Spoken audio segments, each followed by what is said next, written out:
Hello, great people. Welcome back to Global Happenings Today YouTube channel. We're so excited to have you again. Yesterday, Primate Ayodele took out time to give Nigeria an insight to what is going to be happening in 2023. And he was so vehement about the issue of Peter Obi being the president of Nigeria. He said it as he said it far back in the month of May that Peter Obi will not be the president of Nigeria, that he is just a noisemaker, him and Kwankwanso. Yeah, both of them are noisemaker. And the supporters of Peter Obi came after him seriously. It wasn't a funny one. And this morning again, he comes out and say something that seems to contradict what he said. But then you get to hear the direction he's heading because he still says that 2023 is meant for Ndibos to produce presidency, that it is by divine providence or by divine arrangement, it is supposed to be the turn of the Ndibos. But he put a clause there, even as he also spoke about Wike, what will happen to him in the event of him accepting to go over to APC. We are going to be looking at all of that in a jiffy. Get ready with your comment because I tell you the truth, it's getting really very interesting. All right, according to the news, the leader INRI Evangelical Spiritual Church Primate Elijah Ayodele has said the Igbos should take advantage of 2023 and produce Nigerian president of Southeast extraction. Primate Ayodele said the future generation of the Igbos would suffer if they fail to produce Nigerian president in 2023. He, however, reiterated that Labour Party LP presidential candidate Peter Obi can't win in 2023. Speaking with journalists in his church yesterday, Ayodele said 2023 is not the turn of Yoruba race, but that of the Igbos. According to Ayodele, 2023 is the turn of the Igbos, not even Yoruba, and if they miss it now, their great-grandchildren will be angry with them. Peter Obi can only make effort but won't win. A clergyman also pointed out that the candidate who could have won the presidency for Igbos was not given the ticket. This notwithstanding, Ayodele urged Igbo to realign ahead of 2027 if they miss it in 2023. The person who could, according to him, he said the person who could have won the 2023 presidential election for the Igbos was not given the ticket. So the Igbos should go back and realign ahead of 2027. I support Yoruba's agenda, but it's not their turn. 2023 is the turn of the Igbos, and if they miss it now, their next generation will suffer for it.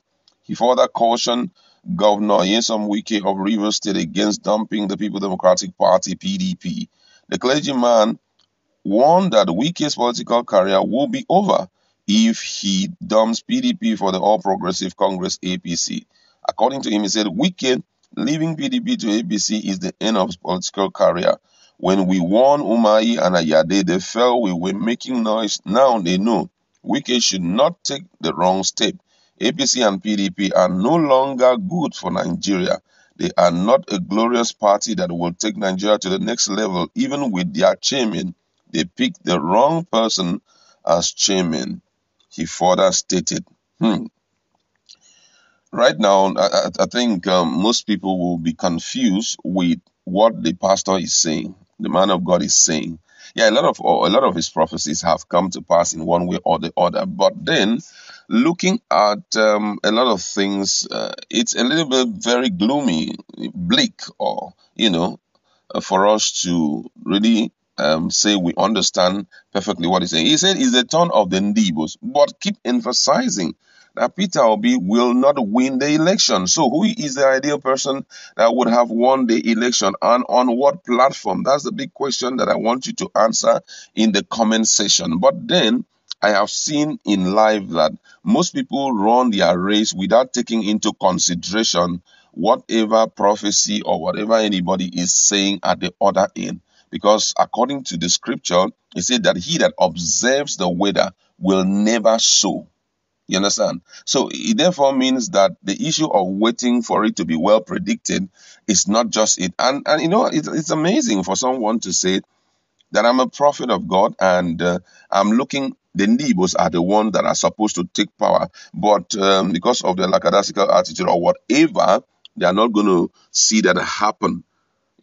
Doesn't mean that you can defy. If God said it's today, can it be defied and all of that? It's one of the big questions that most of the commentators here are putting out. That if God said it is the Igbos that are winning, if it is the Ndibos that are winning, anyone from among the Ndibos can become the president. You understand? And one of the things that bothers the man a great deal is that it seems that all the prophets are speaking against Peter Obi. But unfortunately, the more they are speaking against Peter Obi, the more the man is amassing supporters from far and near. Yesterday, I watched a video where someone went to somewhere in the northern part of the country and he was interviewing them. And they were so excited to mention that Peter Obi is the shocker for this time around. It's going to be the shocker and all of that. But then here is a prophet saying that he's not going anywhere and all of that. He's a noisemaker. I mean, it's really troubling. But he keeps emphasizing that an Igbo man is the one. Possibly did not see the face of that Igbo man very well, I can assure you, because from all indication, if Nigerians must vote, it is for someone who will change our narrative.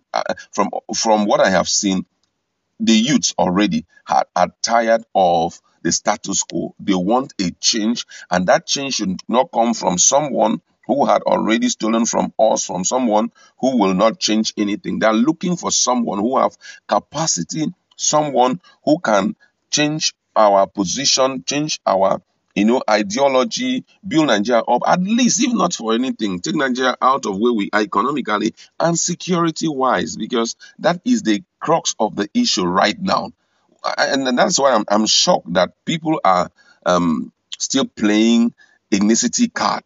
When a governor will come out, matter when they come out and tell Nigerians that there is no hope in his state, Zamfara state.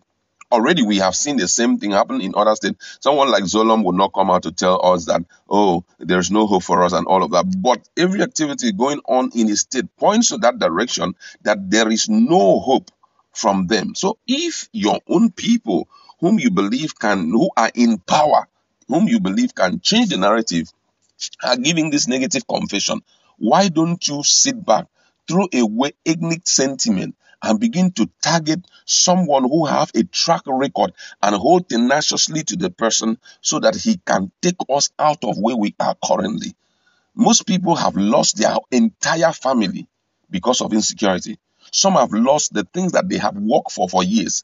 Some have even left their inheritance in their individual state. Why? Because of, unfortunately, the activities of this bandit. If there is anything that Nigerians should be eyeing, is someone who will keep integrity as his watchword, so that all of these things can be handled. I won't say that President Muhammadu Buhari cannot solve the problem of insecurity. But I think where the problem is, there's a lot of compromise going on. The people who are causing this whole thing to look the way it is, who are catching out of it, they are still Nigerians. Now that they have known that, oh, the government is helpless, they don't know the strategic decision to make to change the narrative, let us invite people from far and near. And that is why, Okon Lagos, I'll still talk about him. Okon Lagos was saying that if you're not ashamed to go to international hospital, why are you ashamed of seeking for their help to come and help us in this situation? That's one question that we are yet to receive any answer from. But however, we'd like to leave it there. Go to our comment section. Let's interact. What do you have to say about the state of affairs